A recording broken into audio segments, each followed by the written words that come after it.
हर हर महादेव। जुलाई के मौसम में इतनी चटकती धूप हो रही है और हम लोग पहुंच गए थे यहाँ रुक्मणी माता मंदिर।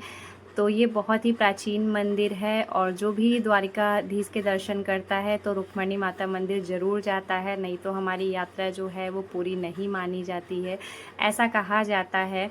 तो इसलिए रुक्मणी माता मंदिर के दर्शन करने भी ज़रूरी हो जाते हैं। और ये भोले बाबा की प्रतिमा देख कर ना इतना दिल खुश हो रहा था, मन नहीं हो रहा था कि यहाँ से जाओ। तो hello guys, welcome back to my channel. I hope आप सब स्वस्थ होंगे, मस्त होंगे और अपनी लाइफ में व्यस्त होंगे। तो अभी बज रहे थे रात के 9 और हम लोग की ट्रेन थी 11 बजे। तो हम लोग यहाँ पे स्टेशन पे वेट कर रहे थे ट्रेन का, और हम लोग जनरल कोच से सफ़र करने वाले थे। तो देखिए, सबसे पहले दौड़ते भागते हम लोग चले गए थे और 2 सीट हम लोगों ने ले ली थी। बिल्कुल ट्रेन खाली थी यहाँ पे। तो हम लोग ट्रेन में बैठ चुके थे और अपनी ट्रेन चलने का वेट कर रहे थे। 1.5 घंटे पहले ही ट्रेन लग गई थी और हम लोग जाके पहले ही सीट छका के बैठ गए थे।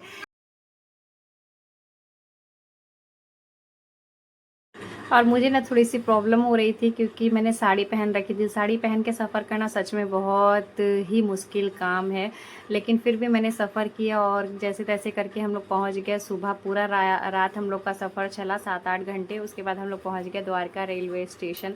और यहाँ पे आए तो हल्की हल्की बूंदाबांदी हो रही थी, हल्की हल्की सी बारिश हो रही थी। तो हम लोग को लगा शायद मौसम बहुत अच्छा रहेगा और मैं बहुत खुश थी इसके लिए। और ठंडी ठंडी हवा भी लग रही थी। लेकिन बाद में क्या हुआ ना, इतनी ज़ोर धूप हो गई कि एकदम तपती धूप की बिल्कुल चुभन हो रही थी कपड़े पहनने के बाद भी। तो हम लोग यहाँ पे रेलवे स्टेशन से बाहर निकले और देखिए, रेलवे स्टेशन द्वारिका का बहुत ही बड़ा रेलवे स्टेशन नहीं है, लेकिन फिर भी हाँ ठीक है। सारी ट्रेनें जो भी हैं द्वारका की रुकती हैं। और यहाँ पे देखिए, स्टेशन जैसे गुम्बद मंदिर का बनता है ना, बिल्कुल उसी तरीके से बना हुआ है। तो आप लोग गए हैं या नहीं गए हैं द्वारिकाधीश के दर्शन करने के लिए, कॉमेंट में लिखिएगा। जय श्री कृष्णा भी लिखिएगा। यहाँ से हम लोगों ने ऑटो कर ली थी और ऑटो का ज़्यादा किराया नहीं, केवल 20-20 रुपये लगता है। 20 रुपये 30 रुपये, वो जैसे अभी देखते हैं कस्टमर को उस हिसाब से ले लेते हैं। तो हम लोग को यहाँ पे 20-20 रुपये लगा था। पहुँच गए थे हम लोग और फिर यहाँ पे हम लोगों ने एक होटल देखा जहाँ पे उसका चार्ज बहुत महंगा बता रहे थे। तो इसलिए हम लोगों ने उसको छोड़ दिया और दूसरे होटल में फिर हम लोग गए। वो भी ठीक ठाक होटल था, तो वहाँ पे जाके हम लोगों ने होटल लिया था। और ये बिल्कुल सामने था, एकदम द्वारकाधीश मंदिर के सामने जो हम लोग का होटल था। फिर हम लोग चले नहा धो के पैदल। फिर यहाँ देखिए, द्वारकाधीश हम लोग पहुँच गए थे और यहाँ पे मोबाइल अलाउ नहीं था। तो देखिए, शिखर के दर्शन हो रहे हैं आप सबको, तो शिखर के दर्शन कर लीजिए और जय श्री कृष्णा लिखिएगा। यहाँ पे हम लोगों ने कुछ फ़ोटो भी क्लिक की थी। और एक तो हमारा बेटा ना गोदी से उतरता ही नहीं है, एकदम परेशान कर देता है हम लोग को। कहीं जाता है तो खुश तो बहुत रहता है, लेकिन वो गोदी में खुश रहता है, पैदल नहीं चलता है। दर्शन वगैरह करने के लिए हम लोग निकल गए। द्वारकाधीश के दर्शन करने के बाद हम लोग थोड़ी देर के लिए रूम पे आ गए थे कि चलो थोड़ी देर के लिए 1-2 घंटे रुकेंगे और 1-2 घंटे रुक के थोड़ा सा जो गर्मी है वो शांत करके फिर उसके बाद हम लोग जाएंगे आगे की यात्रा, मतलब रुक्मणी मंदिर के दर्शन करने के लिए। क्योंकि रुक्मणी मंदिर का दर्शन करना दोस्तों बहुत ज़रूरी रहता है। और ये है हमारा रूम, बहुत ज़्यादा महंगा नहीं पड़ा था, हम लोग को 1200 का रूम पड़ा था। और ये हमारा नॉन एसी था, एसी में 200 रुपये बढ़ा रहे थे तो हम लोगों ने नॉन एसी ले लिया, क्योंकि हम लोग को इतना ज़रूरत नहीं रहता, एसी का आदत नहीं है तो इसलिए। फिर हम लोग थोड़ा सा फ्रेश होके और निकल गए थे। ये भी ठीक ठाक एकदम होटल था, आपका सामने ही था, एकदम द्वारकाधीश मंदिर के सामने। हम लोग यहाँ निकल गए थे और निकल के अब हम लोग जा रहे थे रुक्मणी माता मंदिर। और यहाँ पे ना एक नया एक्सपीरियंस हुआ। यहाँ पे बुलेट लगी हुई, बैलगाड़ी की तरह चलती है ये ऑटो। बहुत ही मतलब एकदम नया एक्सपीरियंस मुझे लगा। और 50-50 रुपये में छोड़ा। ऐसे ऑटो ना बुक करके बोल रहे थे 800-900 रुपये जाने के लिए। तो हम लोगों ने सोचा कि नहीं बाबा, इतना हम लोग के पास पैसा नहीं है, गरीब आदमी हम लोग। तो हम लोगों ने यहाँ पे नया एक्सपीरियंस लेते हुए हम लोग सफ़र किए। और ये बुलेट आगे जोड़ा हुआ था, इतना गजब का लग रहा था ना दोस्तों कि मैं क्या बताऊँ। और हमारा बेटा देखिए इधर बैठा, मेरे हस्बैंड भी बहुत हंस रहे थे और हम तो बहुत खुश थे। सफ़र करते करते फाइनली हम लोग का सफ़र पूरा हुआ। और बहुत ही इसमें लोग थे जो नए थे, क्योंकि सभी दर्शन करने के लिए आए थे। तो ये हम लोग के लिए नया एक्सपीरियंस था, एकदम बिल्कुल वैसा जैसे वाला गाना नहीं है, कौन दिशा में लेके चला रे बटोहिया, बिल्कुल वैसे ही। मैंने 1-2 रील भी बनाई थी ऐसे, देखिए बुलेट चला रहे थे अंकल जी। तो ऐसे करते हम लोग फाइनली पहुंच गए थे। ये देखिए सामने से बुलेट वाला एकदम मॉडल है। यहाँ पे हम लोग पहुंच गए थे नागेश्वर ज्योतिर्लिंग के दर्शन करने के लिए। ये भी द्वारिका में ही है। और देखिए कितने बड़े से भोले बाबा बने हुए थे। ये तो प्रतिमा देख के ना मेरा एकदम दिल गार्डन गार्डन हो गया था। मैं बहुत खुश थी कि मैं कैसे जाके दर्शन करूँ फटाफट से।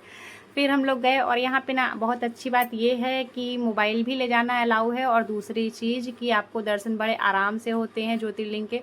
कोई भी ऐसा प्रॉब्लम नहीं है। जल चढ़ाने को नहीं मिलता है, लेकिन हाँ दर्शन बराबर होते हैं। तो हम लोग आ गए थे और हमारा बेटा कह रहा है कि पहले हम जूस पियेंगे उसके बाद जाएंगे। तो उसके लिए यहाँ पे हम लोगों ने गन्ने का जूस बनवाया, सादा वाला, क्योंकि वो जल्दी ना बाहर का कुछ खा नहीं पाता है, तीखा रहता है ना, इस वजह से। तो हम लोग उसको पिलाए और फिर हम लोग आ गए दर्शन करने के लिए गेट के अंदर। और यहाँ पे ना भीड़ ज़्यादा होती है, ना ज़्यादा लाइन लगती है, फटाफट से चलते चलो लाइन के अंदर और फटाफट से दर्शन आपको हो जाते हैं। तो कमेंट में हर हर महादेव, श्री शिवाय नमस्तुभ्यम, ओम नमः शिवाय, जो चाहें आप लिख सकते हैं दोस्तों, कमेंट करिएगा। इससे ये कमेंट करने से ना हम लोग को मोटिवेशन मिलता है कि आगे भी हम लोग वीडियो बनाएं ऐसे, नहीं तो दिल टूट जाता है। तो देखिए यहाँ कैसे फटाफट से लाइन चल रही थी, क्योंकि कोई लाइन थी नहीं, तो हम लोग फटाफट से निकल रहे थे। और फाइनली हम लोग यहाँ से पहुँच गए अंदर मंदिर के तरफ। और देखिए यहाँ से कितना अच्छा जैसे लग रहा था पूरा कि सब सोने का बना हुआ है, एकदम सोना और डायमंड लगा हुआ है, ऐसा लग रहा था मंदिर के अंदर। और बहुत अच्छा इसमें काम भी चल रहा था अभी यहाँ पे।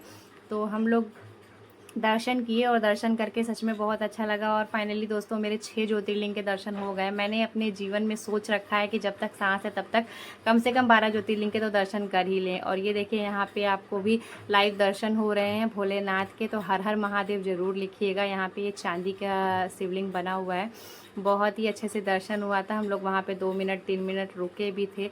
वहाँ कोई भी जल्दी भगा नहीं रहा था, अच्छी बात तो ये है। तो आप लोग भी दर्शन करिएगा और खूब सारा इस वीडियो को प्यार दीजिएगा दोस्तों। यहाँ पे कुछ पासेस वगैरह लेके अंदर जाके आप पूजा अभिषेक भी कर सकते हैं, बट हम लोगों ने बाहर से ही दर्शन किया था। तो यहाँ पे हम लोग दर्शन करके और फिर हम लोग बाहर निकले दर्शन करके। तो बाहर में जो छोटा मोटा था वो सब हम लोगों ने दर्शन किया था। और देखिए कितने बराबर से दर्शन हो रहे थे। मैं बार बार जूम करके वीडियो बना रही थी कि आप सबको भी दर्शन करा पाऊँ, क्योंकि और तो कहीं मौका मिला नहीं दर्शन कराने का। और यहाँ ना मेरा बेटा पीछे रह गया था, क्योंकि लेडीज़ की लाइन ना कम होती है और जेंट्स की लाइन ज़्यादा होती है दोस्तों, हर जगह यही होता है। तो यहाँ पे मेरे हस्बैंड बहुत पीछे थे और मेरा बेटा उनके साथ ही था। द्वारिकाधीश में मेरे पास आ गया था और यहाँ पे बोला मैं डैडी के साथ जाऊँगा। तो हमने कहा चलो ठीक है भाई। तो उनकी लाइन पीछे थी और हमारी लाइन पहले हो गई थी। यहाँ पे ना हम लोग आए बाहर, ये छोटी सी प्रतिमा बनी हुई थी, गणपति जी गोदी में बैठे हुए थे, भोले बाबा और माँ गौरा के। तो मेरा बेटा पहचानता है, तो वो बता रहा था कि ये गणपति बप्पा है, और वो गणपति पप्पा बोलता है, गणपति बप्पा नहीं बोल पाता है। फिर यहाँ पे ये शनिदेव का प्रतिमा बनी हुई थी, उसमें हम लोगों ने दर्शन किया। और देखिए यहाँ पे अकेले फिर हम लोग बुलेट वाली बैलगाड़ी में बैठ गए थे मज़ा लेते हुए। और हम लोग बहुत खुश थे, धूप भी बहुत जोर की लग रही थी लेकिन खुश बहुत थे। फाइनली हम लोग दर्शन करके और आ गए थे। यहाँ देखिए इसके अंदर से ये जो गेट बना हुआ है ना, इसी के अंदर से जाके मतलब थोड़ी दूरी पे हमारा होटल था और यहीं से द्वारिकाधीश मंदिर जाना होता है। फिर हम लोग यहाँ से ऑटो किए वापस आने के बाद और हम लोग चले गए रुक्मणी माता मंदिर। रुक्मणी माता मंदिर ज़्यादा दूर नहीं है द्वारिकाधीश मंदिर से, लेकिन है क्या ना कि उधर ऑटो बराबर जाती नहीं है, बराबर उधर सवारी नहीं मिलती है, इसलिए लोग ज़्यादा चार्ज ले लेते हैं। हम लोगों से भी 100 रुपये लिया था और ले जाके रुक्मणी माता मंदिर के पास छोड़ दिया था। रुक्मणी माता मंदिर के दर्शन करना ज़रूरी होता है, जो भी आता है द्वारिकाधीश ज़रूरी होता है। और यहाँ पे जैसा कि श्राप मिला हुआ था कि पानी जो है यहाँ नहीं आएगा द्वारिका में, तो 29 किलोमीटर तक कहीं द्वारिका में पानी नहीं आता है, मीठा खारा पानी आता है। तो इस वजह से ना यहाँ पे दान वगैरह भी पानी के लिए दिया जाता है। तो यहाँ पे रुक्मणी माता के दर्शन हम लोगों ने किए थे और अंदर मैं मोबाइल से वीडियो नहीं बनाई थी। साथ ही इधर देखिए बहुत सारी वोट थी, इतनी वोट थी ना, इधर चारों तरफ यहाँ पे वोटें बनती हैं, तो बहुत सारी वोट थी, बड़ी बड़ी नाव बन रही थी, सब देखा हम लोगों ने। और ये सब इतने प्राचीन मंदिर है, इतने खूबसूरती से बने होते हैं ना कि इसको देख के बहुत। और यहाँ हम लोग मीठा पानी पी रहे थे। मीठा पानी ना प्रसाद में मिलता है यहाँ पे, जिसको पिया जाता है। आप दान दीजिए मीठा पानी के लिए और उसके बाद आपको प्रसाद के रूप में पानी मिलता है। दान नहीं भी देते तो भी आपको ये प्रसाद यहाँ का यही मिलता है और कुछ प्रसाद नहीं है। तो यहाँ पे पानी जो मिलता है वो बहुत मीठा लगता है, वो हम लोगों ने यहाँ पे फिर क्या हुआ कि हम लोग रूम पे आए और सो गए 3-4 घंटे के लिए। और रात में फिर हम लोग निकले 8:30 बजे। जब भूख लगी तो नींद अपने आप खुल गई हम लोग की, इतनी थकान हो गई थी। हम लोग आए, फिर रास्ते में हम लोगों ने खाना वाना खाया। और यहाँ ना एक मतलब पर पर्सन पे थाली फिक्स था यहाँ पे, ऐसा था। और हम लोग का क्या है, हम लोग ज़्यादा खाते तो है नहीं, एक ही थाली में हो जाता है, लेकिन मजबूरी का नाम महात्मा गांधी ऐसे नहीं कहा जाता है। तो यहाँ पे हम लोगों को 2 थाली लेनी पड़ी। और हमारा बेटा ना इतना परेशान कर दिया था, वो पूरा चिड़चिड़ा गया था धूप की वजह से। उसको एक तो खुजली होने लगी थी, पूरा घमौरी हो गई थी, और इसमें पीसी है उसमें पीसी है कर रहा था, तो मुझे एकदम इरिटेट कर दिया था पूरा। बहुत गुस्सा आ रही थी उसके ऊपर, लेकिन अब क्या करें, वो भी तो बच्चा है और उसकी भी कोई गलती नहीं है। तो फाइनली हम लोगों ने यहाँ पे खाना पीना खा लिया था। ब्लॉग कैसा लगा, आप लोगों ने एंजॉय किया या नहीं, कमेंट में लिखिएगा। मिलते हैं नेक्स्ट वीडियो में, तब तक के लिए bye bye, take care, love you.